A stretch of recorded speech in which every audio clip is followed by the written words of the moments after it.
Bien, muchas gracias, Rolando, como siempre. Muy agradecido por la oportunidad de compartir con los colegas algunas reflexiones que yo las caractericé como pinceladas generales, pinceladas gruesas. Y al mismo tiempo, bueno, es algo que tiene como también característica el hecho de poder generar un umbral de visión común, un umbral de mirada común. Intentar a través de algunas estructuras de la conflictología tener esta, esta visión compartida con los colegas a los efectos de poder después hablar un mismo idioma, hablar todos un mismo idioma.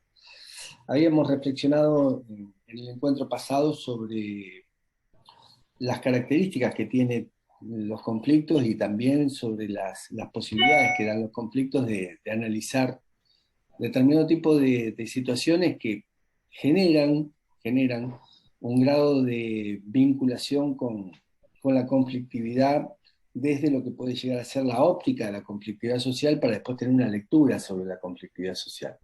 Entonces, cruzamos el tema de desigualdades y violencias, cruzamos el tema de la democracia con la diversidad y la dualidad social, cruzamos también la convivencia y la coexistencia como parte de la necesidad de tener una mirada en conflictos sociales, urbanos y territoriales, y las cuestiones que atraviesan esto. No conversamos sobre los medios de comunicación que estaba incorporado en el primer módulo, pero lo dejé para esta segunda etapa que tiene que ver con el análisis del conflicto. En este sentido, a mí me gustaría tener la posibilidad de compartir con ustedes eh, pantalla primero.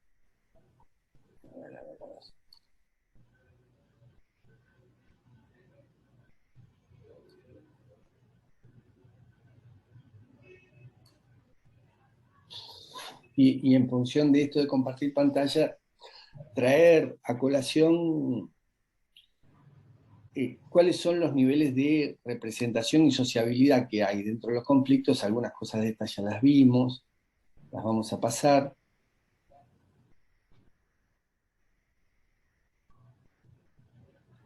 Y, y me voy a detener aquí en los factores intervinientes. Factores intervinientes. Se está compartiendo pantalla, ¿no? Estamos viendo el compartir pantalla, ya lo tenemos abierto, esto está bien, lo ven ustedes.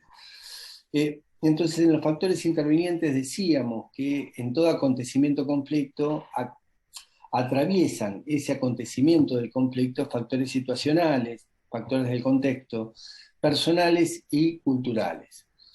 En este sentido, en este sentido, para poder poner una primera base de análisis de conflicto entre nosotros, a estos factores que afloran cuando acontece un conflicto, a mí me gustaría cruzarlos con lo que puede llegar a ser la mirada de un primer análisis básico, que son las causas, las demandas y los efectos. O sea, tener en cuenta que todos los conflictos tienen causas, tienen demandas y tienen efectos, y poder pensar esas causas, esas demandas y esos efectos bajo la óptica de los factores intervinientes. O sea, no solo tener en cuenta que, bueno, que lógicamente todos los conflictos tienen una causa raíz, que habíamos hablado del epicentro y el episodio, o sea, el epicentro es la raíz del conflicto, decíamos que allí está la cultura, la identidad y al mismo tiempo las cuestiones de contexto relacional entre los actores, sino también que hay un episodio en el cual, bueno, es donde se manifiesta abiertamente la lógica del conflicto. Entonces, cuando digo se manifiesta abiertamente la lógica del conflicto, es que es lo que vemos del conflicto nosotros. Pero todos sabemos que todo conflicto tiene una causa raíz, tiene una causa raigal. Y en ese sentido, esa causa raigal, sería bueno que la tengamos en cuenta como las causas estructurales que dan vida a los conflictos, a partir también de lo que habíamos conversado sobre violencias. Violencias que se manifiestan, decíamos, de modo abigarrado, de modo yuxtapuesto. No es más la violencia directa, estructural y cultural, sino las violencias que se dan en todos sus sentidos, incluida la violencia institucional. Entonces aquí sí es donde hay una primera base sobre cómo tener en cuenta los factores que intervienen en los conflictos. ¿Por qué? Si tomamos en cuenta un conflicto cualquiera, yo siempre cuento uno que aconteció aquí hace 2 años, donde viene el rector de la universidad, el rector de un colegio me plantea que, bueno, que en el colegio habían abusado sexualmente de una chica, pero fue fuera del colegio y le pidieron a él que, que- que intervenga porque los dos chicos están dentro del colegio. Ese abuso que aconteció un sábado a la noche afuera repercutía en el vínculo con todo lo que era la comunidad educativa. Y la madre, casualmente, de la chica que fue abusada, hizo la denuncia y aparte trabaja en el colegio. Entonces, el rector no hizo nada y a los 2 días tenía los medios de comunicación dentro del colegio planteándole algún tipo de medida, que saque al chico del colegio, la sororidad, todo ese tipo de cosas que acontecen en cualquier tipo de conflicto. Pero la realidad es que los medios de comunicación generaron mucho ruido con esto. Yo pediría que lo busquen. Esto, si ponen compañerita y San Cristóbal, sale en Google cualquier tipo de información alrededor de esto, pero especialmente una nota de Crónica TV. Compañerita, San Cristóbal, sale la nota de lo que aconteció en este conflicto y cómo los medios de comunicación tomaron esto. Claro, las chicas hicieron una sentada 2 días después del planteo de la madre, de la chica que había sido abusada el día sábado a la noche, que había que sacar al chico del colegio. Las chicas hacen una sentada en protesta, no vuelven luego de tocar el timbre al aula y aparecen los medios de comunicación. Bueno, y ahí es donde después de un tiempo el rector, o sea, pasó esto y el rector dice, este no era un conflicto mío y ahora es un conflicto mío. Cambió la lógica del conflicto para conmigo.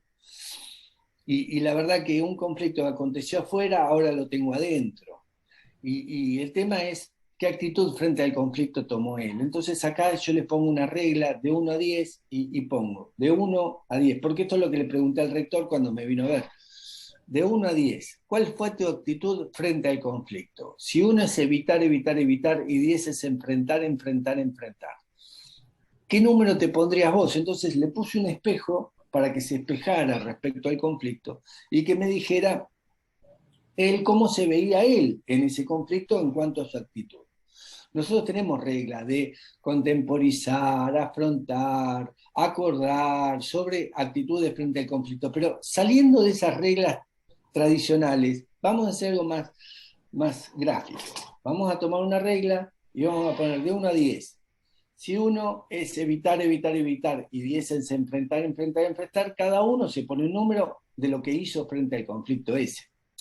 Esto es bueno porque alguien se ve reflejado en este espejo, que es la regla, que lo espeja de un modo que quizá no quiera verse espejado, que quizá no quiera verse reflejado. Cuando yo le pregunté a él, le digo, ¿cuál fue tu actitud? Si 1 es evitar, 10 es enfrentar, me dijo, bueno, yo tengo un 2, 2,5.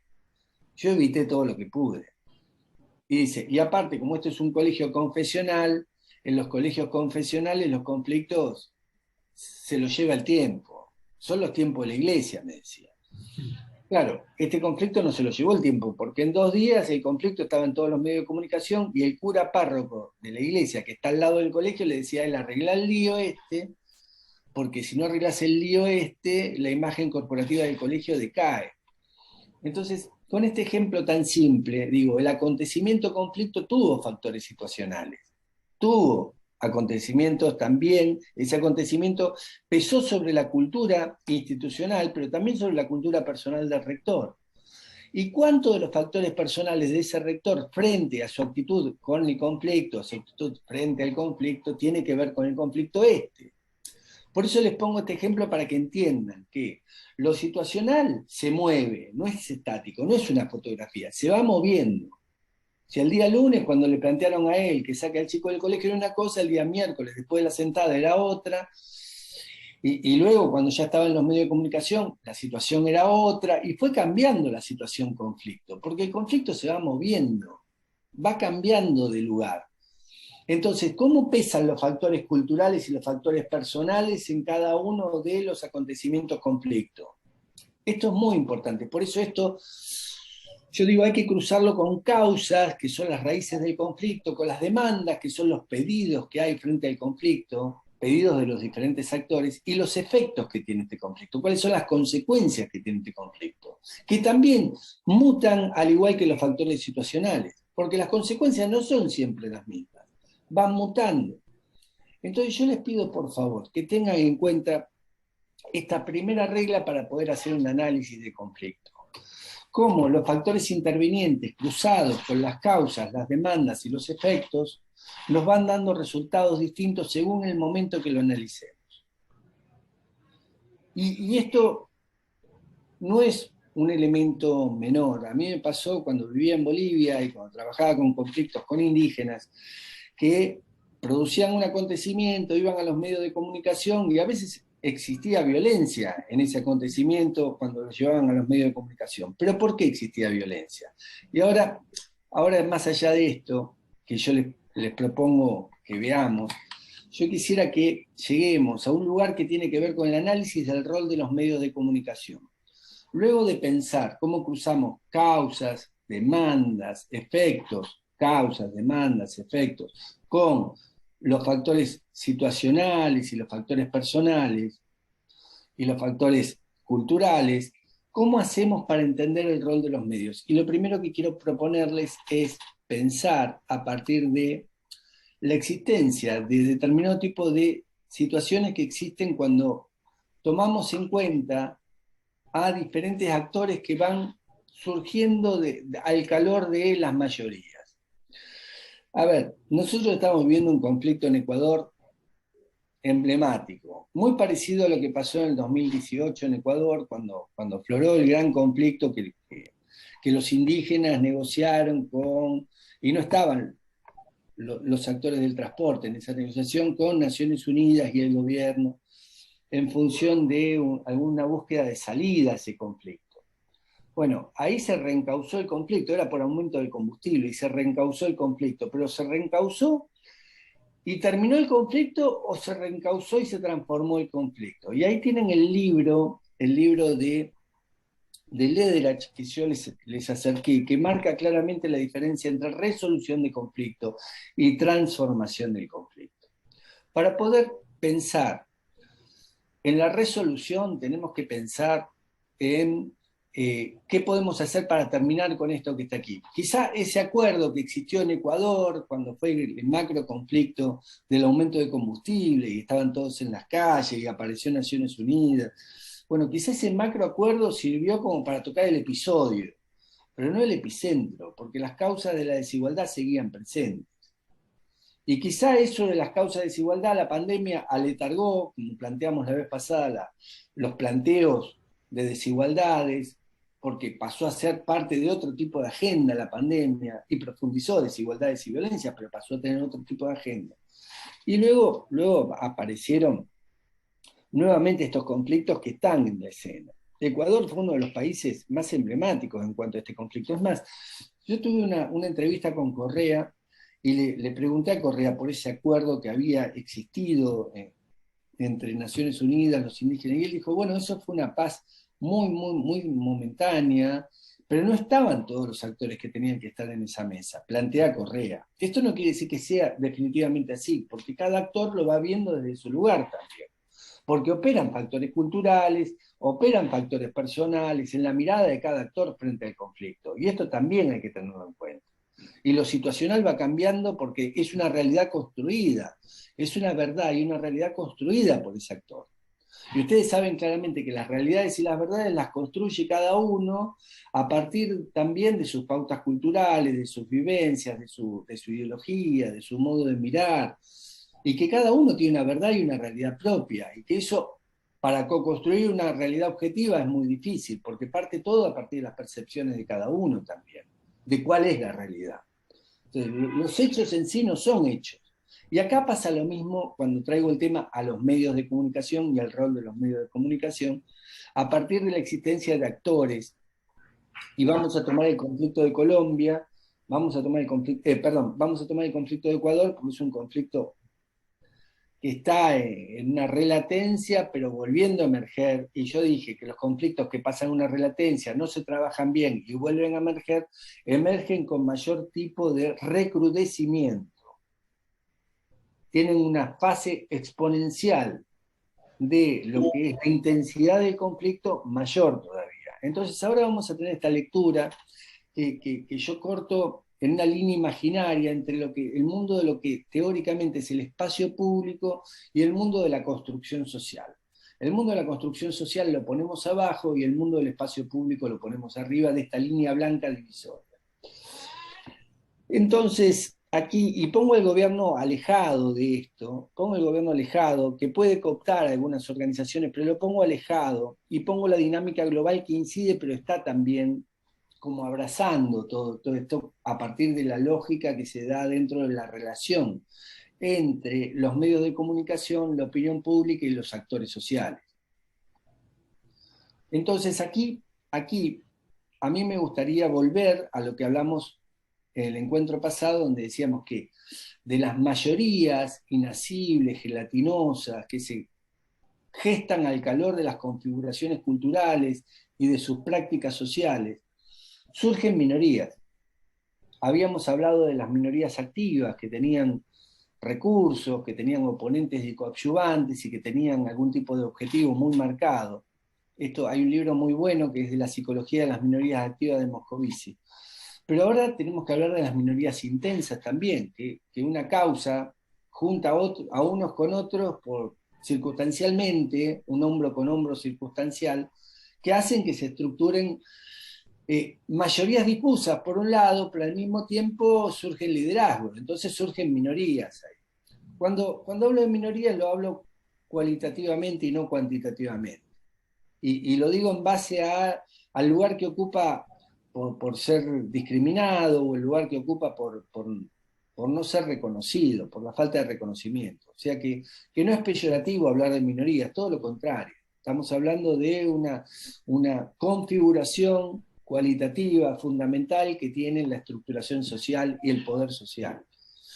Bueno, a partir de la construcción de estas minorías que emergen de las mayorías, es donde si se quedaran solo con su nivel organizativo no alcanzaría como para poder generar representaciones sociales e incidir en la opinión pública.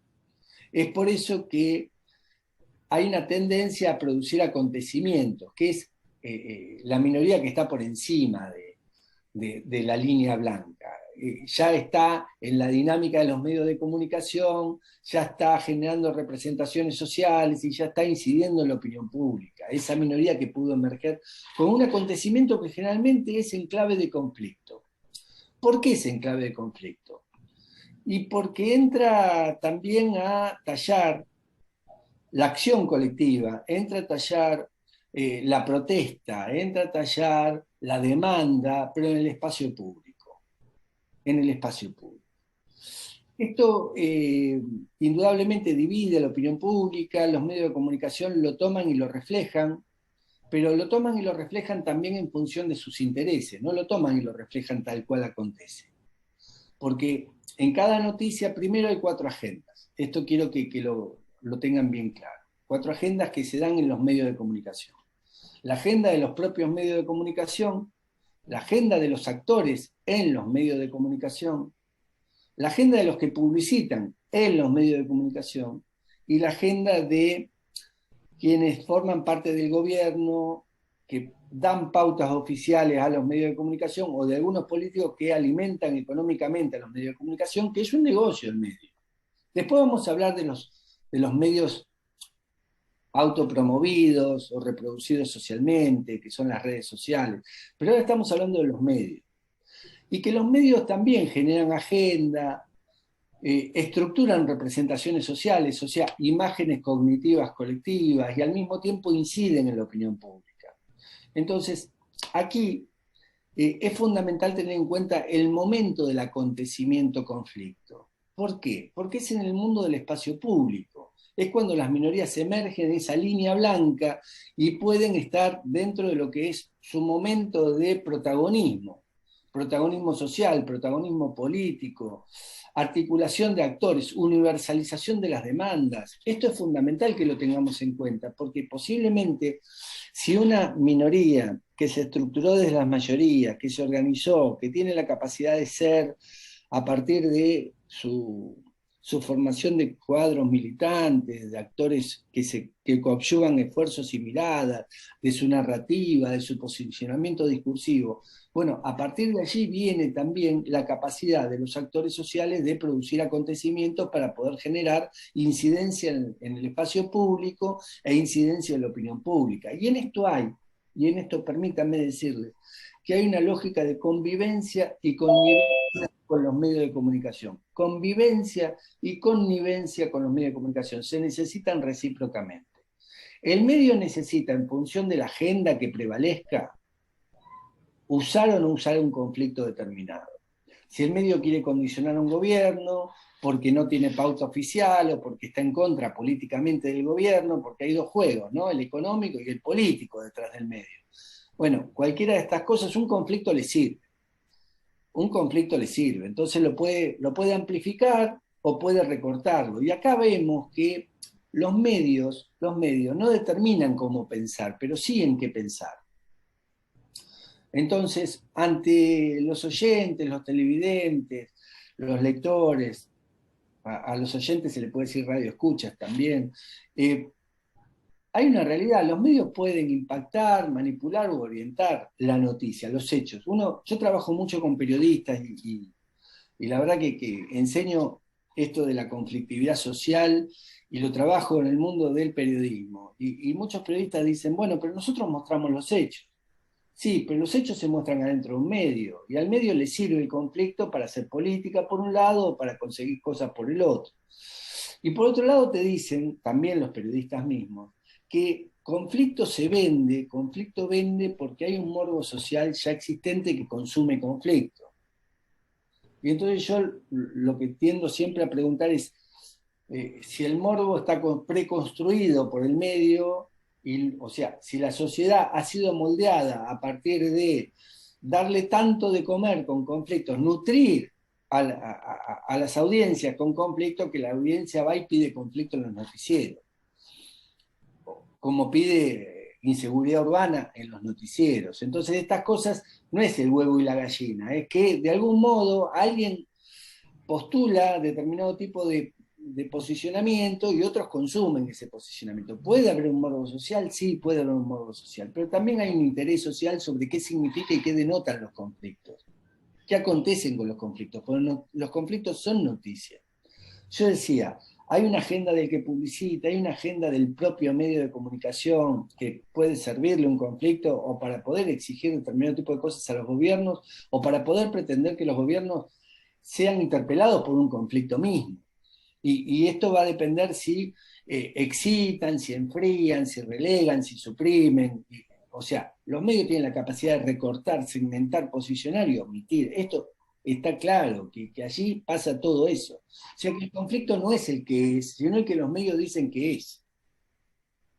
Y los actores lo saben, entonces tienen que producir con algún grado de irritación, y abro comillas, posiblemente violencia, para poder desplazar las otras agendas y ser un hecho noticiable. O sea, el conflicto y el acontecimiento, si no le imprimen alguna cuota de violencia, difícilmente sea noticia para los que producen las noticias. Entonces, esto de tener medido a la sociedad en función de cómo impactan, cómo entretienen o cómo posicionan las noticias es fundamental. Entonces, yo lo que digo es, en esas agendas que pujan por ser, el elemento conflicto es un elemento nutriente básico para los medios de comunicación, pero también los actores necesitan de los medios para poder posicionarse. Entonces, este vínculo hay que tenerlo en cuenta en cualquier tipo de análisis de conflicto. ¿Cómo obraron los medios en este análisis de conflicto? ¿Qué tipo de posicionamiento tuvieron los medios? Porque los medios pueden ser una fuente, y luego cuando charlemos con Rolando, vamos a ver en la práctica cómo en el análisis de conflicto, de la matriz de conflicto que trabaja la Defensoría del Pueblo de su país, que está tan avanzada en esto y que verdaderamente es un ejemplo para todas nosotras las otras defensorías del pueblo. Vamos a aprender con Rolando seguramente cuál es la visión que hay a través de cómo se usa o no se usa la noticia mediatizada. Es fundamental esto, al momento de hacer reflexiones después sobre los resultados, de qué denotan los conflictos, cómo también a partir de cómo los medios moldean determinado tipo de gustos, de hábitos, como dijera Bourdieu, los que mandan son los que hacen, los que construyen gustos y hábitos, en su libro La distinción lo dice. Bueno, hay que ver si en verdad en los medios no están quienes moldean gustos y hábitos hoy en día. Entonces, para cualquier tipo de análisis de conflicto no podemos soslayar el rol de los medios de comunicación. Y en este sentido también está el rol de los medios autopromovidos por el protagonismo social. Porque los medios autopromovidos por el protagonismo social, si bien hay una brecha que deja fuera a algunos se caen del sistema, otros, gracias a eso, pueden convocar actores, pueden generar movilizaciones, pueden potenciar esas movilizaciones. Entonces digo, cómo cara y contra cara juegan en cada uno de los conflictos. La primavera árabe, los indignados de España, el Ni Una Menos, fueron producto también de las redes sociales. Ni Una Menos en la Argentina fueron producto de redes sociales. Los cacerolazos en muchos países son producto de las redes sociales. Las protestas públicas se hacen al calor de la convocatoria que se va llevando adelante en las redes sociales. Ni hablar lo que fue el reventón de Chile a través de las redes sociales. Y esto es fundamental tenerlo en cuenta también como parte del protagonismo social frente a nuevas prácticas que tienen que ver con el ejercicio de la convocatoria para una modalidad de acción que antes no existía y que hoy es la gran protagonista de los nuevos conflictos. Entonces, yo lo que planteo es, desde las dinámicas de poder, cuanta mayor radicalización, acción-reacción, menor capacidad dialógica y mayor polarización. Y cuanta más verticalidad política desde el poder, menor enfoque dialógico, o sea que hay lógicas de imposición. A mayor debilidad política, más necesidad de diálogo. ¿Qué quiero decir con todo este trabalengua? Lo vamos a decir más tranquilos para que lo puedan entender mejor. Las acciones y las reacciones en los conflictos existen siempre porque hay una dinámica de poder que se puja por ver quién impone lógicas de poder en cualquier tipo de conflicto. Pero lo que sí es cierto es que cuanta más polarización hay menos capacidad dialógica. Y pretender introducir dinámicas dialógicas dentro de lo que son lógicas de ruptura, fragmentación, radicalización y al mismo tiempo grietas entre los actores, se pone más difícil. Y cuanto más se ejerce el poder, menos capacidad de diálogo hay, menos enfoque dialógico hay. O sea, cuanto más poderoso es el poder, cuanto más ampuloso es el poder, cuanto más autoritario es el poder, menos capacidad de diálogo hay, porque hay una lógica de imposición. Pero también hay que tener en cuenta que cuando viene etapas de debilidad política, los mismos actores que antes eran bravucones, bueno, apelan al diálogo y lógicas de consenso. Entonces, todo esto va en movimiento, no es una fotografía que no es dinámica. Por eso tiene que estar en la lectura de cualquier análisis de conflicto. Y ahora yo les quiero poner una matriz que es transversal a cualquier tipo de análisis que se hace dentro de lo que es el seguimiento de conflictos. Es una matriz situacional, una matriz con la que se trabaja situacionalmente. Me voy a tomar 3 minutos para mostrarles cuáles son los ítems de la matriz y luego abrimos el diálogo entre todos nosotros. Lo que quería que ustedes tuvieran en cuenta, a ver, vamos a terminar con esto, lo que quería que ustedes tuvieran en cuenta después, quedó para la próxima algunas cuestiones que tienen que ver con el tercer lado, con la lógica del conflicto y cultura, eso lo vamos a ver en el próximo encuentro. Incluso cómo vamos a plantear algunas cosas que tienen que ver con lo situacional, un poco más enfocado en lo que puede llegar a ser el conflicto. Pero yo lo que quiero ahora es que terminemos de analizar juntos esta matriz de conflicto en la cual la vamos a cruzar con las causas, las demandas y los efectos, y la vamos a cruzar también con lo situacional, con lo cultural y con lo personal. Entonces, esta matriz yo quiero que ustedes la tengan, se las voy a enviar, pero es una matriz que hemos hecho con Ledrach para trabajar en dos conflictos bolivianos que teníamos y que quedó a partir de qué preguntarnos en cada situación conflicto. Lo primero que nos preguntamos es cuál es el conflicto, que no es una respuesta directa. No es una respuesta directa. Uno no dice, ¿cuál es el conflicto? Bueno, es lo que yo creo que es. No. Es después, esta pregunta me la hago al principio, pero la única respuesta que voy a tener es después de un buen análisis. Solo después de un análisis puedo responder cuál es el conflicto verdadero que hay aquí. Luego, las cuestiones de historia, cuándo y cómo empezó, de qué manera se desarrolla, cuáles son los hechos más destacados del conflicto. Luego, actores, pero en la lógica de actores voy a ver actores primarios y secundarios y capacidad de alianzas entre los actores. Capacidad de alianzas en una especie de alianzas actuales y alianzas en prospectiva. Hay determinado tipo de conflictos que uno puede, a partir del análisis, tener hipótesis de alianzas posibles. O sea, estos actores, ¿con quiénes se pueden aliar en un conflicto que se sostenga en el tiempo? Nosotros vimos las fases de conflicto, vimos que los conflictos tienen una emergencia, después de una latencia, tienen una escalada, tienen una especie de fase exponencial mayor y luego pueden desescalar o se amesetan y luego puede desescalar el conflicto. Pero esta lógica de cuando uno está analizando, poder tener en cuenta en perspectiva capacidad de alianza que tiene un actor con otro, tiene que ver también con la posibilidad de ir a buscar un tercer lado o un quién estratégico en el conflicto, que eso lo vamos a ver en el encuentro que viene. Que si bien está anunciado en el programa en el segundo módulo, por una cuestión de tiempo, yo lo voy a pasar al tercero.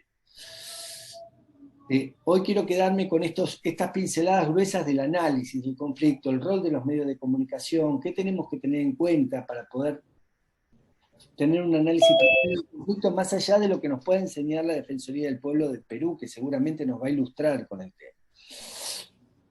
¿Qué tipo de bienes materiales o simbólicos están en juego entre los actores? Y estos son algunos que pueden estar, pero hay muchos que pueden estar y pueden estar superpuestos esos. Entonces uno dice, esto es un conflicto por tierra, por cuestiones de desterritorialización, reterritorialización, desplazamiento. No, hay muchas cosas más en juego. Hay cuestiones identitarias, de reconocimiento, de poder, de prestigio, bueno, y muchas más, y muchas más. Por eso la necesidad del análisis, un buen análisis interdisciplinario, permite desde diferentes ópticas construir escenarios en perspectiva para poder intervenir en conflictos después. Dijimos, primero una visión, qué es lo que miramos, luego un análisis, para tener una planificación y un diseño de una intervención, que la podemos hacer nosotros o la pueden hacer otros. O una semaforización, que después algún actor puede, algún actor gubernamental o algún actor social puede llegar a tenerlo en cuenta. O los mismos medios de comunicación pueden llegar a tenerlo en cuenta, en función de ese grado de señales de alerta que uno da a partir de un buen análisis de conflicto. Hay mucha gente en el mundo que trabaja solo de analizar conflictos. Por eso esta etapa me parece que es central, tener en cuenta algunas estructuras que son preguntas, en definitiva, que me voy haciendo cuando voy adentrándome en la situación conflicto. Y luego las condiciones de poder. Esto habitualmente las partes no se lo preguntan, pero sí cualquiera que hace un análisis de conflicto tiene que ver cómo es la situación de poder. ¿Alguna parte tiene más poder que otra para imponer poder? ¿Es simétrica o asimétrica la relación entre las partes que están en, en confrontación, en conflicto, contendiendo, promoviendo acciones? ¿Cómo son las relaciones de poder? A mí me ha pasado de hablar con una empresa en mi país que me decía, no puede ser que, y lo decían de modo despectivo, que un par de personas me puedan parar esto. Y lo decían de modo despectivo, no dijeron un par de personas. Eh, y incluso cuando es de modo despectivo, por lo general le agregan el de mierda. Vieron que le ponen el apellido de mierda para reforzar lo despectivo. Si bien es poco académico, es muy ilustrativo esto de el apellido peyorativo para poder reforzar el aplastamiento de la otredad, de la alteridad. Y me decían, ¿por qué estas dos personas de mierda me vienen a parar a mí un emprendimiento productivo? Primero, que no están solos. Segundo, que universalizan sus reclamos, porque seguramente hay otros grupos que lo acompañan. Tercero, estas son respuestas clave, ¿eh? Tercero, que si estas dos personas convocan a los medios de comunicación, la amplificación y la repercusión del conflicto llega a mayores. Y que si bien son dos personas solas, quizá la relación sea asimétrica a favor de esas dos personas en función de la causa que persiguen. Si la causa es socioambiental o si la causa es el desplazamiento de algún sector que no tiene que ser desplazado de un lugar determinado, por más emprendimiento, poder, compra de medios de comunicación, compra en corrupción a los gobiernos que tenga el actor empresarial, posiblemente esas dos personas tengan más poder que ese actor que viene con todo ese poder. Por eso requiere de mucho análisis de conflicto, cada uno de los conflictos. Y cada conflicto es único, es particular. ¿Cuáles son los problemas asociados? Ya no hablo de conflictos, hablo de problemas. ¿Qué otros conflictos pueden relacionarse con este conflicto? O sea, ¿qué es lo que está asociado con este conflicto? Y ahí voy abriendo ventanas, nuevas ventanas, que después cada ventana que abro, como cuando hago una tesis, tengo que cerrarlas, pero las tengo que abrir primero. Entonces, ¿hay problemas asociados? Y luego me pregunto por una de las preguntas más complejas que hay. Valores. Valores. ¿Cómo puedo, cómo puedo tener en cuenta cuáles son los valores que prioriza un actor y los valores que prioriza otro actor en una dinámica de conflicto? ¿Saben por qué pregunto esto? Porque los valores se estructuran jerárquicamente. Cualquiera que haya estudiado filosofía sabe que hay un orden jerárquico de los valores y que para cada decisión ética se toma un valor que está priorizado y se pone por encima de otro valor que está menos priorizado. O sea que los valores están todos. Y hay actores que priorizan algún tipo de valor y hay otros que priorizan otro tipo de valor. El tema es cuando un valor con el otro no se pueden conjugar de ningún modo, porque son dos valores muy contrapuestos. Por eso es necesario analizar los valores. ¿Cómo es el sistema jerárquico de valores? Y para eso hay que hablar con los actores, no tenemos otra posibilidad. Y quizá por cómo nos nutrimos para poder analizar el conflicto, no tenemos la capacidad de diálogo, pero sí podemos tener personas allegadas, sí podemos tener personas que están en el lugar, que están allí, y lo digo como categoría conceptual, el estar allí. Y es fundamental tener también ese tipo de fuentes para poder construir una buena matriz de análisis de conflicto. Y luego, ¿cómo son los usos y costumbres? ¿Qué modalidades de acción conocemos de los actores? No quiere decir que sea siempre lineal, que la gente se mueva de modo lineal, pero nos dice mucho cómo se movieron antes, qué es lo que hicieron, qué es lo que no, qué es lo que son capaces de hacer y qué es lo que no son capaces de hacer. Esto da resultados muy positivos preguntarse esto, porque ante una acción hay una reacción inusitada, y uno si se reflexiona sobre por qué vas a reaccionar de ese modo, podés evitar realmente temas mayores. A mí me pasó en un conflicto en Bolivia, donde habían tomado una sede del Instituto Nacional de Reforma Agraria y me llaman de la sede central del INRA y me dicen, mira, tomaron la sede de Tarija y vamos a preparar la retoma. La retoma era, entramos con los campesinos a echar los que están allí. Y si hay sangre, que pase lo que pase, pero vamos por la retoma. Es un edificio público, es del poder central del gobierno y el Comité Cívico de Tarija, para hacer una bravuconada y un acontecimiento, nos tomó el edificio. Los vamos a sacar a patada. Eso me decía el director del Instituto Nacional de Reforma Agraria. Entonces yo le pregunté, ¿quién está ahí adentro? No sé, pero el que está es el director del instituto en su despacho escondido porque cerró con llave para que no entren al despacho para resguardar algunos bienes que están dentro del despacho. Entonces yo le digo, bueno, ¿lo podemos llamar por teléfono? Sí, claro. Le hablamos por teléfono y yo le pregunto, ¿quiénes tomaron el edificio? Y dice, mirá, la verdad lo tomaron los alumnos de la Universidad Católica. Y yo digo, ¿le van a mandar los campesinos a los alumnos de la Universidad Católica? Quieren producir un hecho mediático los alumnos de la Universidad Católica. No fueron a hacer un hecho revolucionario, fueron a producir un acontecimiento mediático. Entonces, ¿por qué no buscan otro tipo de estrategia en vez de llevar adelante ante la acción la reacción? Y ahí plantearon, bueno, pensaron y dijeron, bueno, dejémoslos adentro, digámosle al director del INRA, de la delegación que salga, y dejémoslos a los jóvenes adentro. Y los jóvenes a los 3 días se fueron. Se fueron, no tocaron nada, no rompieron nada, no hicieron nada, pero todo eso porque preguntamos cuáles eran los usos y costumbres de los actores antes de tomar una decisión. O sea que esta pregunta es fundamental para poder tomar decisiones.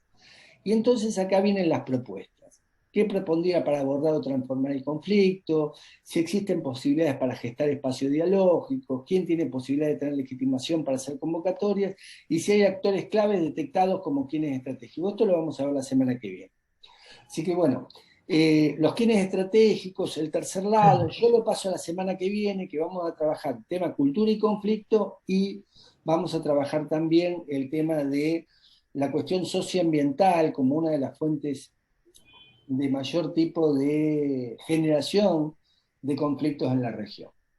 Eh, Hasta acá llego hoy con pinceladas gruesas que tienen que ver con análisis de conflicto, que tiene que ver con esta matriz de conflicto que es complementaria a los modos que hay para analizar conflictos en cada uno de los flujogramas de conflictología que se ven. Así que bueno, hasta acá llega la charla de hoy y me gustaría que empecemos a conversar entre nosotros. Le pido disculpas si me tomé 5 minutitos más, pero los necesitaba. Ok, Alejandro, muchas gracias. No, Creo gracias que a ya ti. podemos retirar la presentación. Sí, sí, en eso estoy tratando de dejar de compartir pantalla. Lo que pasa es que no encuentro el pulsor. A ver, ahí. Ok, entonces pasamos directamente a las preguntas, comentarios, aportes.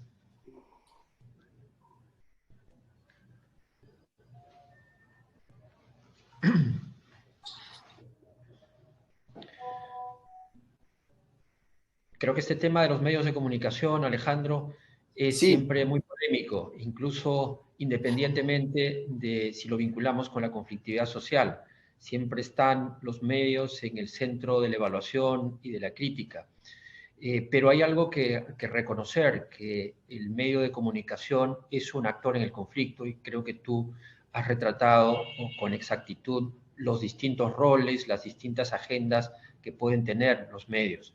Pero obviar al medio de comunicación y su influencia en la opinión pública dentro del análisis de un conflicto puede desviarnos o extraviarnos de las consecuencias que puede tener esas publicaciones. Más aún cuando en algunos países, y señalo concretamente el Perú, hay una buena parte de los medios de comunicación radiales, por ejemplo, y también televisivos, que son medios pirata, es decir, no tienen ninguna licencia, ninguna autorización formal del ministerio correspondiente para propalar sus informaciones, y sin embargo tienen unas legiones de seguidores importantes. Tienen periodistas que salen a la calle continuamente a obtener información y desde luego enmarcan el conflicto y los distintos contenidos del conflicto y durante todo el proceso pueden tener una variación en sus posiciones, ¿no? Dentro de sus propios intereses. Entonces, el medio de comunicación informal termina realizando un trabajo mercenario a favor de una de las partes en el conflicto. Y puede, como digo, respaldar a unas dentro de cierto momento del conflicto y luego a las otras en otros momentos del conflicto. Lo cual complica desde luego porque no todos están enterados de manera directa de lo que pasa en esos casos y se guían por lo que aparece en los medios de comunicación. Pero a la vez diría yo que en estos tiempos hay también un consumidor mucho más perspicaz sobre los contenidos de los medios de comunicación. Y es un consumidor más crítico. Me refiero a un sector bastante amplio. Desde luego, hay los lectores que eligen las líneas editoriales con las que se identifican, ¿no? Y lo que buscan es reafirmar sus propias convicciones. Pero hay otros que consumen una variedad de medios de comunicación y pueden ser muy críticos de los contenidos de esos medios, ¿no?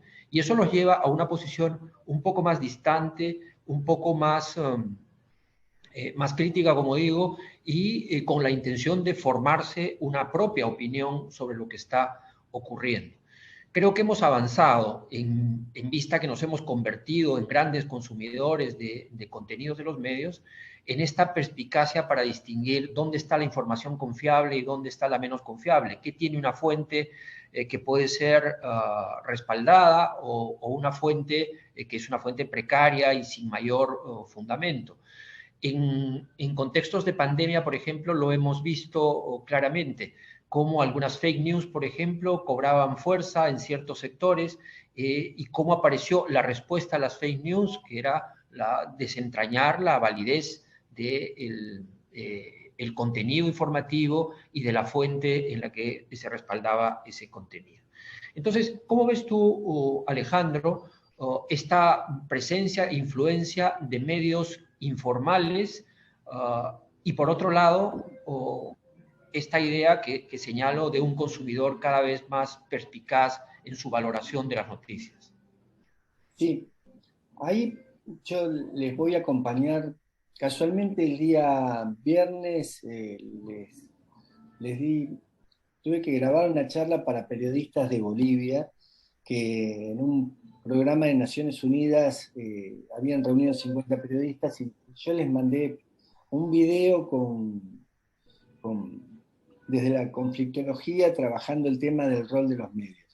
No hablé de esto y ahora se los voy a pasar a ustedes para que lo vean, que lo tengan, pero no hablé de esto. Y ahora que vos lo traes, me parece central y fundamental tocar este tema de, primero, las noticias falsas, los troles, eh, cómo reproducen los mismos actores gubernamentales determinado tipo de equipos de gente que está al tanto también para poder, o sea, vos hablás de los actores alternativos que se generan al calor de cierto grado de interés, de construcción de noticias falsas, pero también la noticia falsa se construye desde alguna base gubernamental.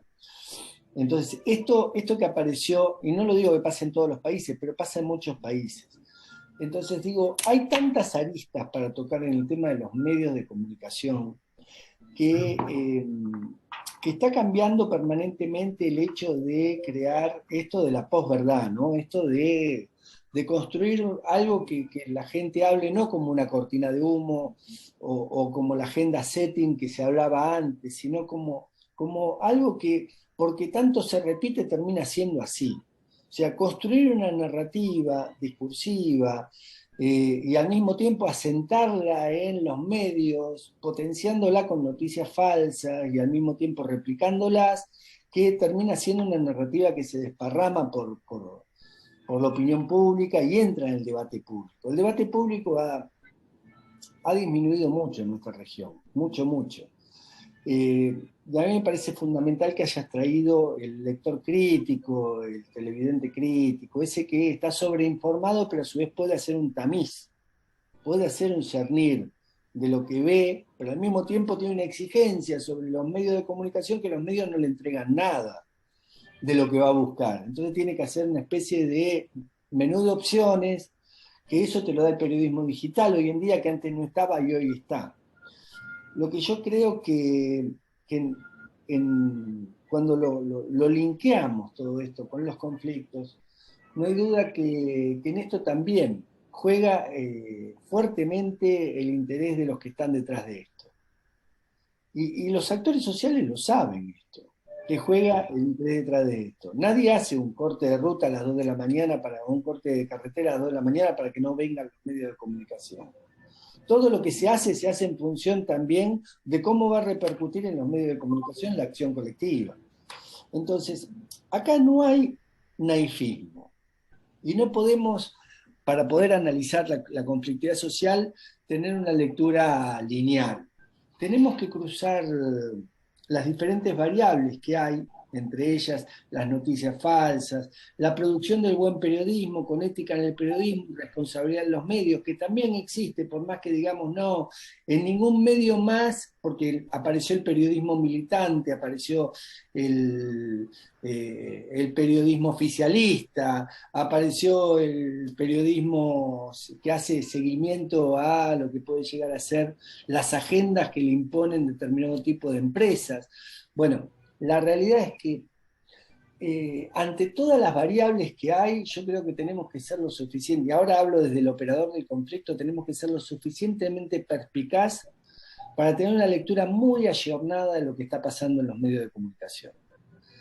Yo les planteo abiertamente a muchos periodistas que trabajan en los medios y de algo tienen que vivir, es que si el medio no moldea el periodismo, si por más que quieran hacer buen periodismo, se puede hacer buen periodismo dentro de un medio determinado. Y muchas veces te dicen que no tienen margen, que hacen lo que pueden, que hacen lo que tienen y con lo que pueden. Ahora, a las preguntas que vos formulás, donde empieza a jugar las noticias falsas, o a las reflexiones que vos hacés, donde empieza a jugar las noticias falsas, empieza a ver ya una opinión pública selectiva de lo que puede llegar a ser lo bueno y lo malo dentro de los medios, lo crítico y lo no crítico dentro de los medios.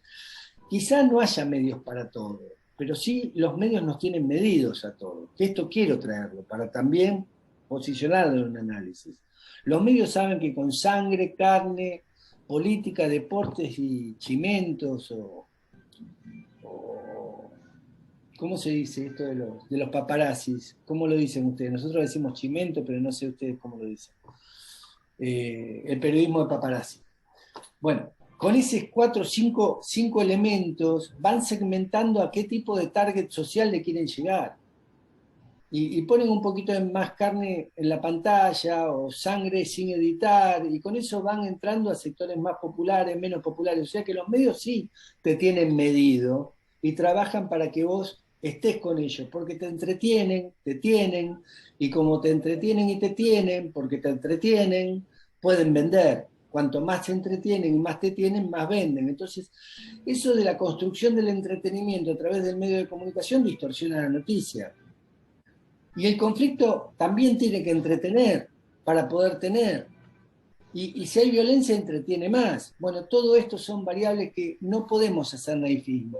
Tenemos que estar lo suficientemente y agudamente ayornados para poder tener una buena lectura de qué es lo que pasa en los medios de comunicación con la conflictividad y cómo repercute esa conflictividad. Pero vos traes, bueno, las audiencias también marcan. Y sí, las audiencias también marcan. Es muy bueno lo que vos aportaste. Gracias, Alejandro. Andrea Soler tiene la mano levantada. Adelante, Andrea.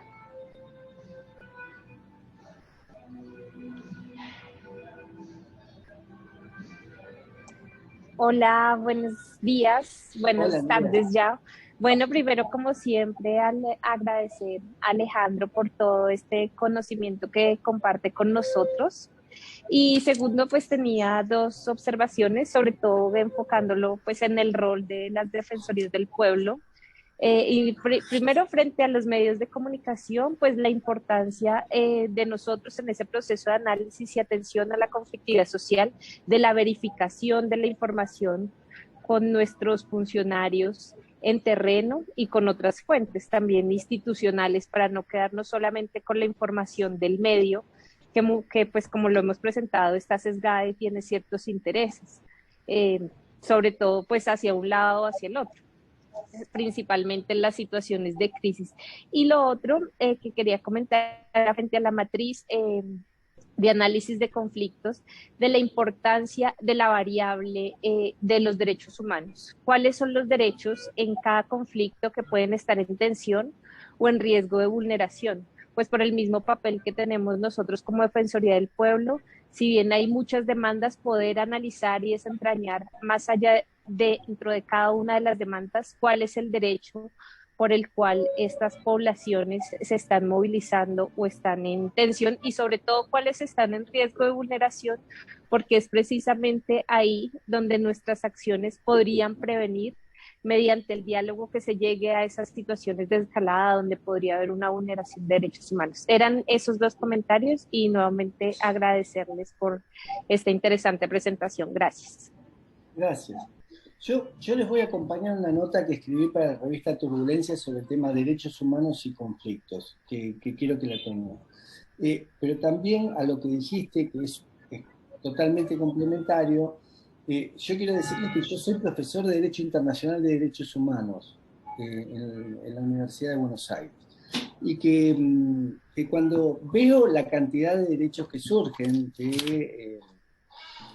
de lo que es el plexo normativo en el cual ha adherido América Latina, en casi todos los países por igual, entre ellas las 100 reglas de Brasilia para las personas con vulnerabilidad, el acuerdo de Escazú para los temas socioambientales, el convenio 169 de la OIT en materia de cualquier cosa que tenga que ver con el mundo indígena tiene que ver con la decisión indígena, la convención para las personas adultas mayores, la conversión para las personas con discapacidad.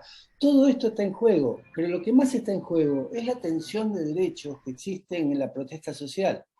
Es mucha gente que dice que hay un inconveniente en que la gente tiene derecho y tiene la obligación a transitar y que ese derecho está dentro de lo constitucional en cada uno de nuestros países, y después todo lo que implica los derechos que están en juego a favor de las personas que protestan. Y esa tensión de derechos, como la misma tensión de derechos que existen en las cuestiones de cultura, la interculturalidad, hasta dónde la cultura de uno puede estar, y hay, obviamente la UNESCO tiene una convención específica sobre el tema del derecho humano a la diversidad cultural, eh, eh, todo esto está en juego y tiene que ser tenido en cuenta, como la convención del niño y que todos los niños tienen que ser oídos, y los niños en la protesta social también tienen una relación. Digo, las tensiones de derechos, ver qué derecho prevalece sobre otro, previo a eso se construyen narrativas. Y previo a las narrativas, los medios de comunicación también dicen, bueno, pero esto es un delito, deberían ir presos los que están protestando, cortando una ruta. No, el derecho a peticionar ante las autoridades, el derecho a la protesta, el derecho a la libertad de expresión, el derecho de reunión, todo eso está contemplado en las normas internacionales que todos nuestros países, todos, han suscrito, han ratificado y lo tienen como en su plexo normativo máximo dentro de lo que es la expresión de la pirámide jurídica normativa de cada país. Entonces digo, todo esto que está en tensión, también a las defensorías nos ponen en una situación de difícil discernimiento, de dónde nos paramos. Obviamente que nos paramos del lado de las personas vulneradas, pero de dónde nos paramos cuando ya hay una narrativa preconstituida de dónde debería estar las instituciones del Estado posicionadas. Ayer hubo un corte de ruta acá de una vía y un actor social dijo que él le daba 5 minutos para que se vayan, porque si no le mandaba a los 500 policías. Era el jefe de seguridad de la Argentina. Y yo escuchaba lo que decía el locutor de la radio, que verdaderamente, el locutor o el periodista de la radio, que decía, esto es un delito, ¿y por qué no los denuncian a todos? Y porque tienen derechos, porque tienen derecho también. Ahora, ¿tienen derecho a cortar todo el tránsito? Bueno, acá viene una tensión, y esa tensión solo los jueces la pueden dirimir. Entonces, ¿las defensorías pueden dirimir eso? No, solo los jueces pueden dirimir eso, pero las defensorías tienen que tener un enfoque, porque somos quienes, entre otras cosas, tutelamos los derechos humanos y somos quienes, en nombre del Estado, hacemos un seguimiento del cumplimiento de los derechos humanos. Entonces, si el Estado es el que debe resguardar los derechos humanos, lo que menos puede hacer el Estado es, en nombre de esa atención de derechos, privar de derechos a las personas. Lindo lugar nos toca a las defensorías en estas tensiones de derechos, digo. Lo pongo como ejemplo para no irme a la interculturalidad, que lo vamos a hablar la semana que viene, pero lindo lugar nos toca, porque es allí donde nosotros somos un organismo del Estado, tenemos un rol de tutelar derechos, de defender derechos humanos y al mismo tiempo de asimilar la narrativa existente, porque no podemos darle la espalda a lo que está pasando en el contexto social. Por eso me parece que es todo un desafío para la defensoría. Bueno, muchas gracias. Gracias, Alejandro. Tenemos una pregunta más. J. Caldero.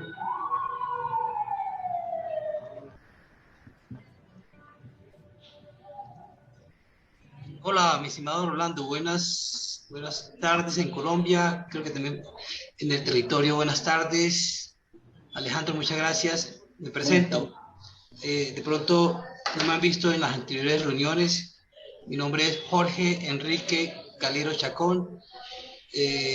Soy el defensor delegado para la prevención y transformación de las conflictividades sociales de la Defensoría del Pueblo de Colombia. Ha acompañado estas reuniones desde su inicio la doctora Juliet Andrea Soler, quien intervino anteriormente. Esta es una delegada nueva que se creó en el año 2020, inició en marzo de 2021, creo que ya la doctora Andrea ha hecho alusión a esta nueva delegada de la Defensoría del Pueblo en Colombia, y de verdad para mí es muy grato, doctor Rolando, saludarlo. Lo hemos visto de tiempo atrás. Yo fui durante 17 años, desde su creación, el director del sistema de alertas tempranas de la Defensoría del Pueblo en Colombia. Luego fui el vicedefensor del pueblo y el actual defensor del pueblo me invitó a que iniciáramos esta experiencia nueva para el país y para la Defensoría del Pueblo, de tener una delegada para la prevención y transformación de los conflictos sociales.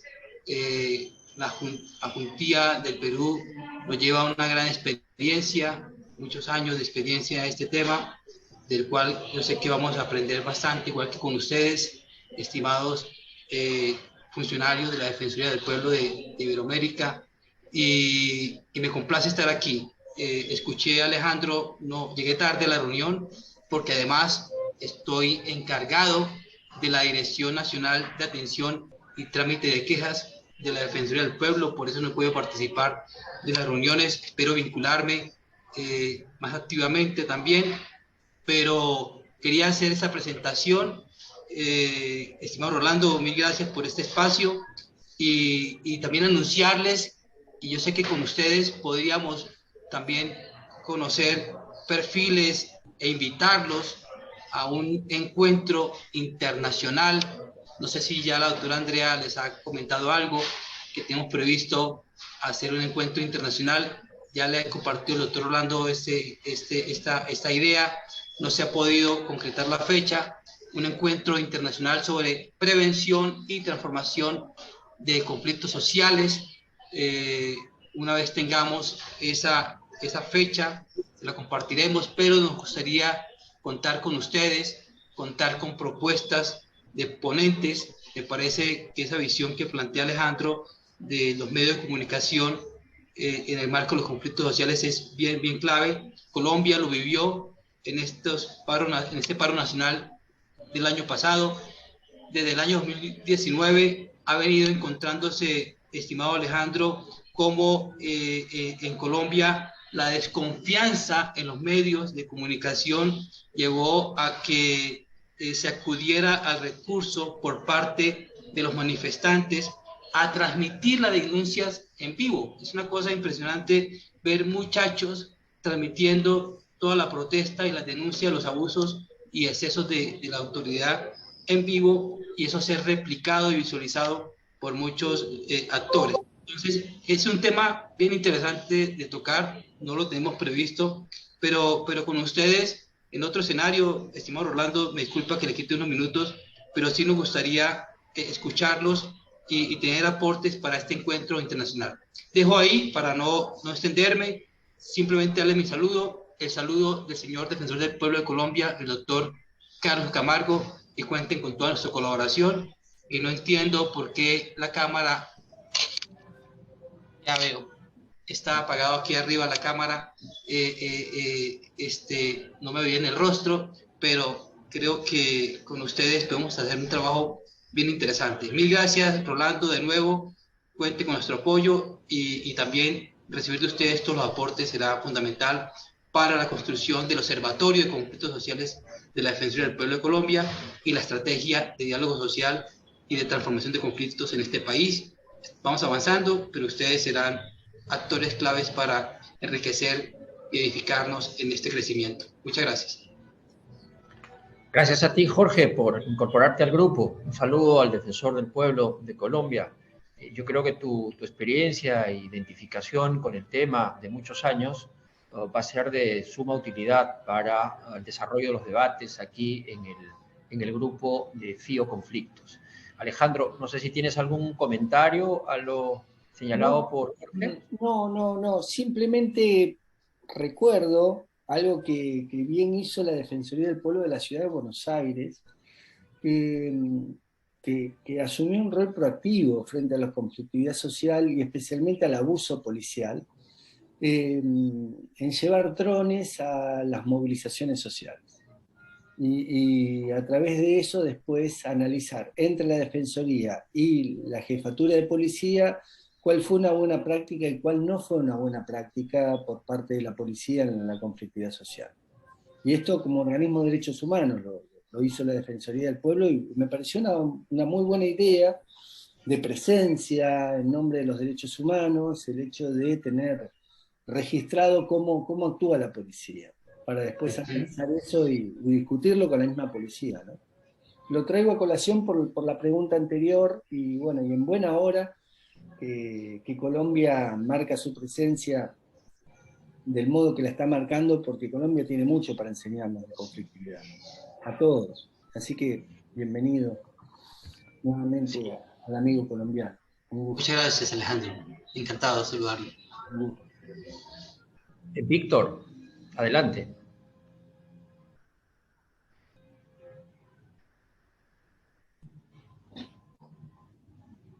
Víctor Jaef. Estás muteado, Víctor.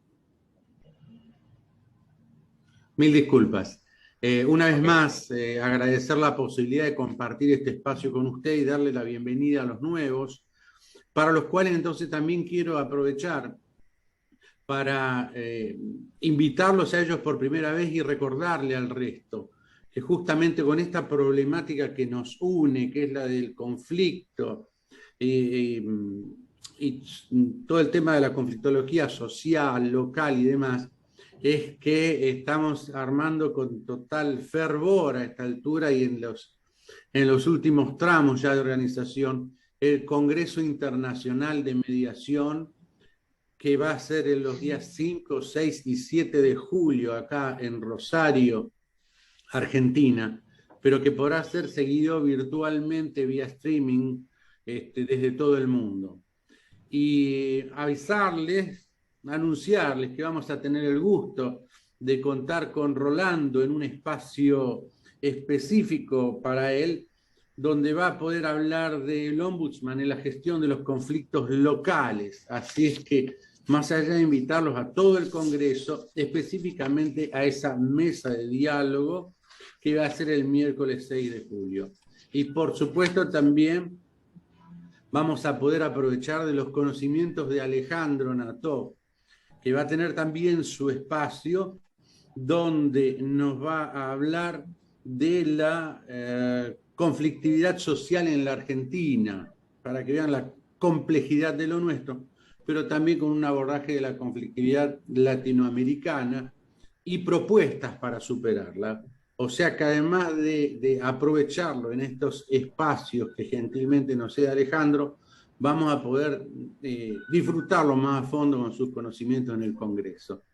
Así es que reitero la invitación a través de la página de la Defensoría del Pueblo de la provincia de Santa Fe. Van a poder encontrar el link para poder inscribirse para los días que ustedes quieran. Volvemos y aprovechamos entonces a los dos distinguidos ponentes que tenemos en este grupo para poder disfrutarlos a fondo. Así es que reitero la invitación. Gracias. Y desde ya, por supuesto, gracias a Rolando y gracias a Alejandro de que aceptaron participar para enaltecer nuestro encuentro. Así que muchas gracias.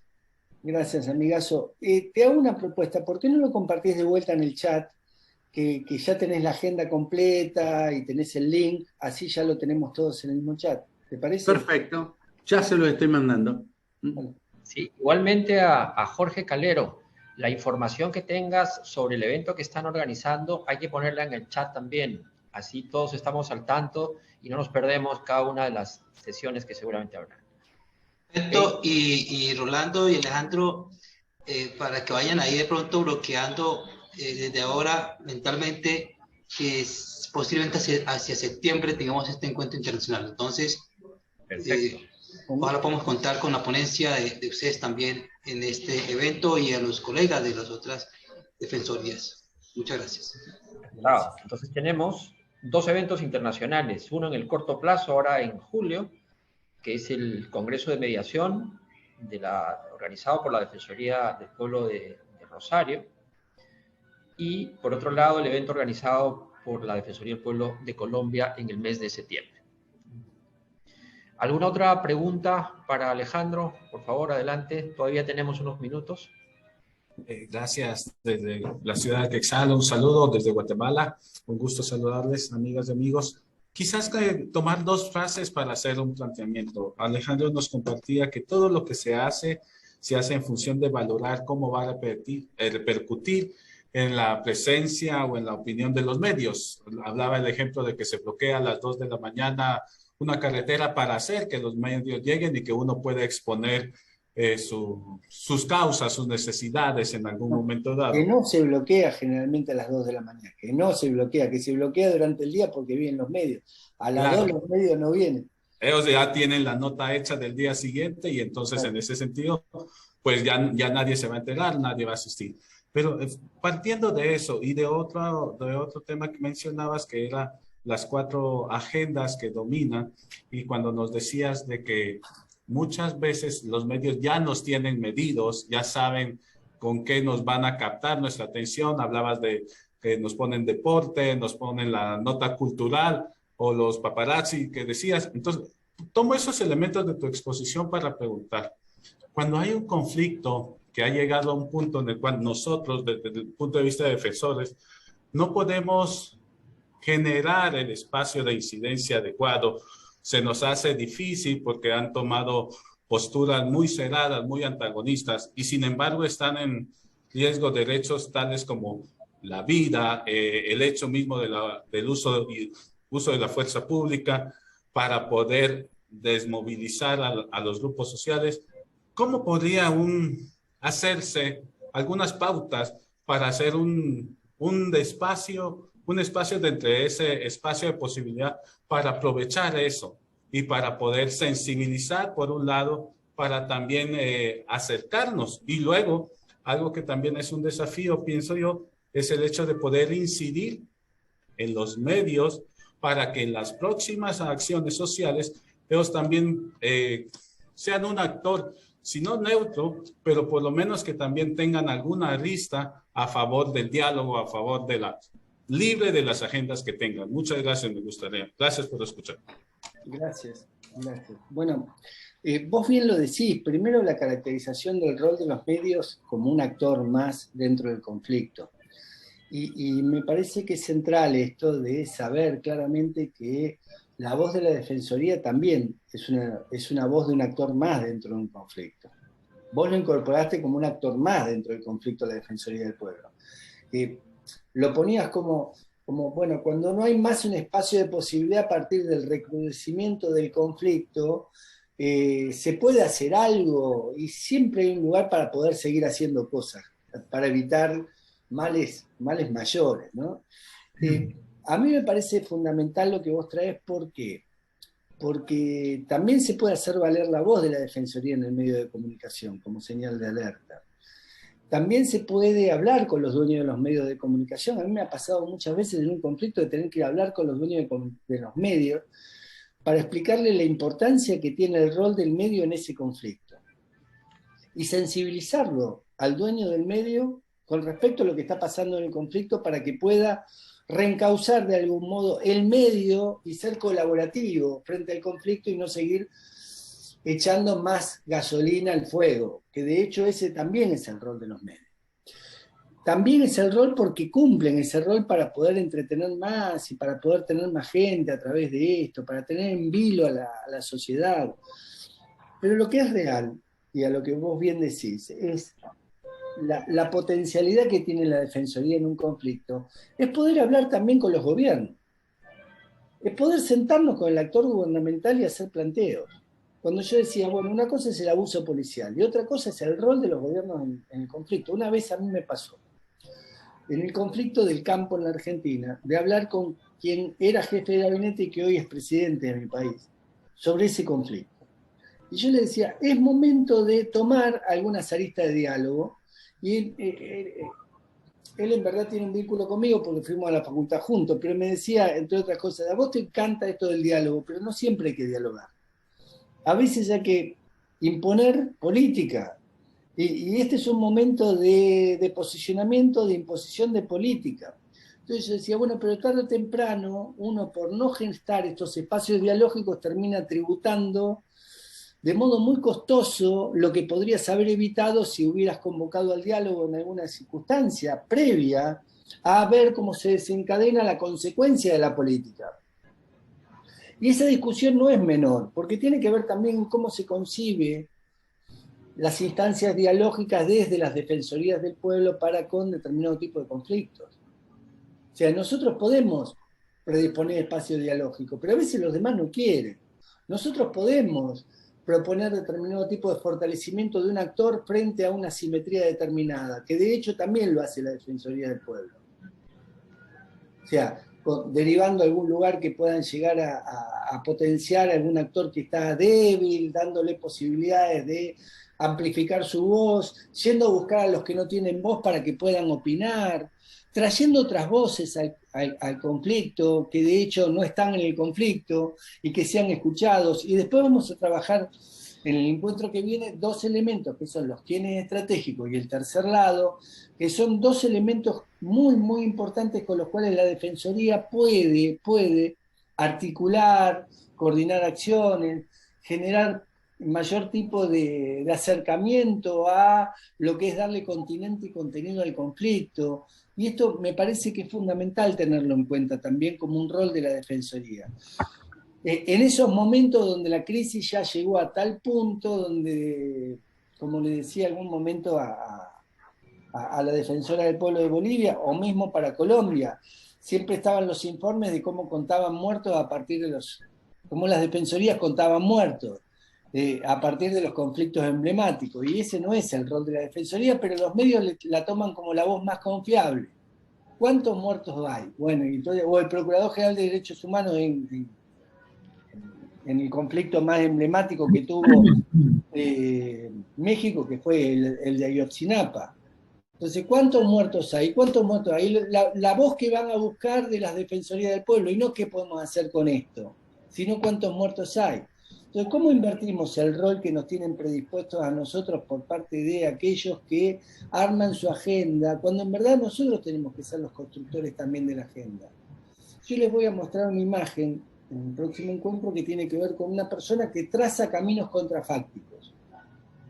Y de hecho, si nosotros hacemos seguimiento del camino que teóricamente está ya trazado, y difícilmente podamos tener una incidencia muy concreta, pero si logramos trazar caminos contrafácticos a los caminos trazados, posiblemente podamos.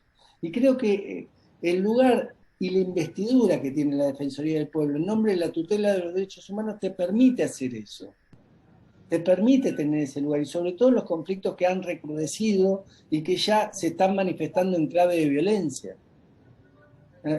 Me gustó mucho tu aporte desde el punto de vista de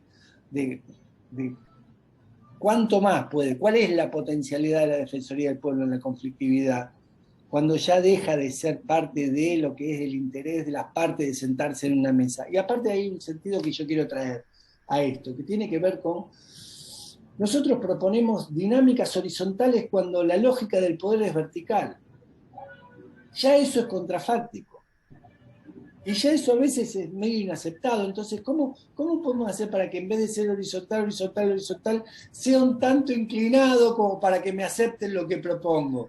Y ahí es donde también está el juego de los pesos y contrapesos que genera el sistema de democracia y contrademocracia, en el sentido del lugar de contrapoder que tiene la Defensoría del Pueblo. Entonces, ¿cómo hacemos para inclinarlo al punto tal que los actores acepten y legitimen ese tipo de espacio? En vez de seguir tratando de llevar adelante esa maqueta que tenemos de tratar de sentar a todos en paridad de condiciones, cuando no quieren sentarse en paridad de condiciones. Entonces, ¿hay posibilidad de hablar con uno, con otro, sin juntarlos? Sí, hay posibilidad.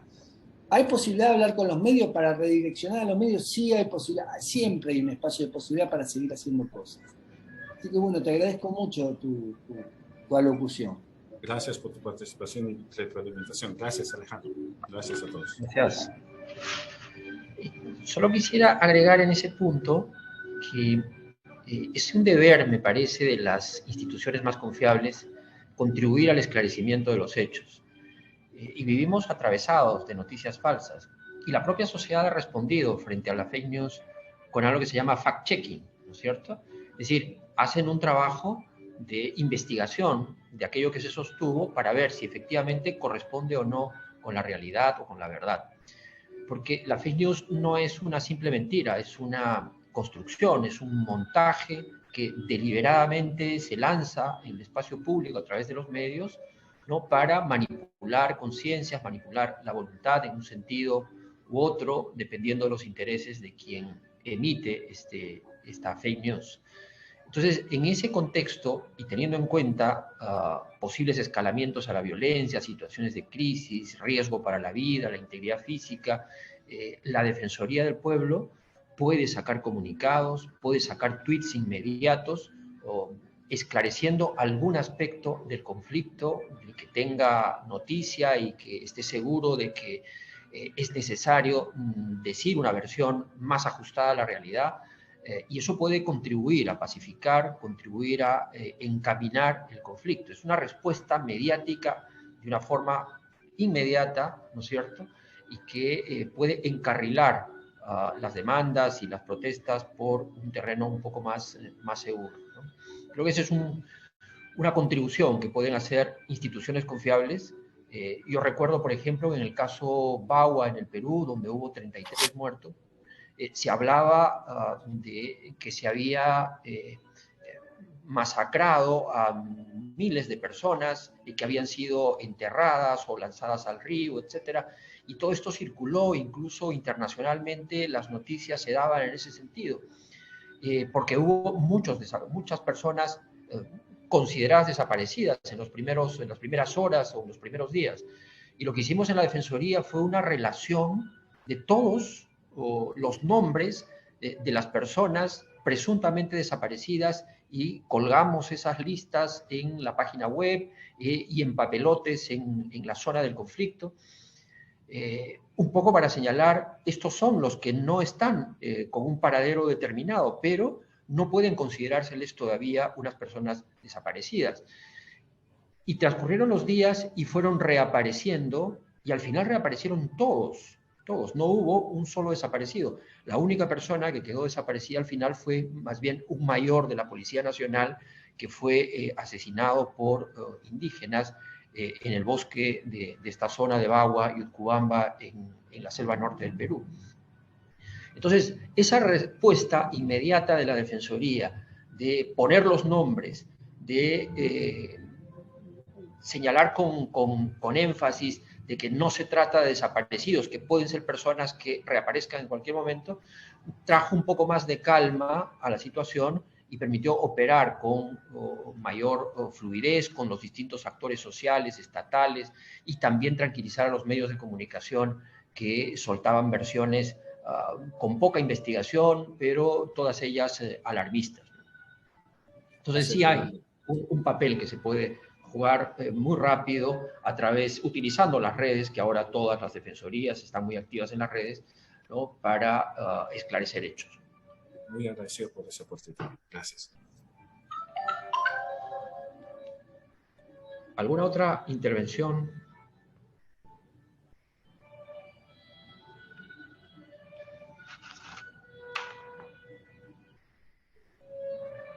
Muy bien.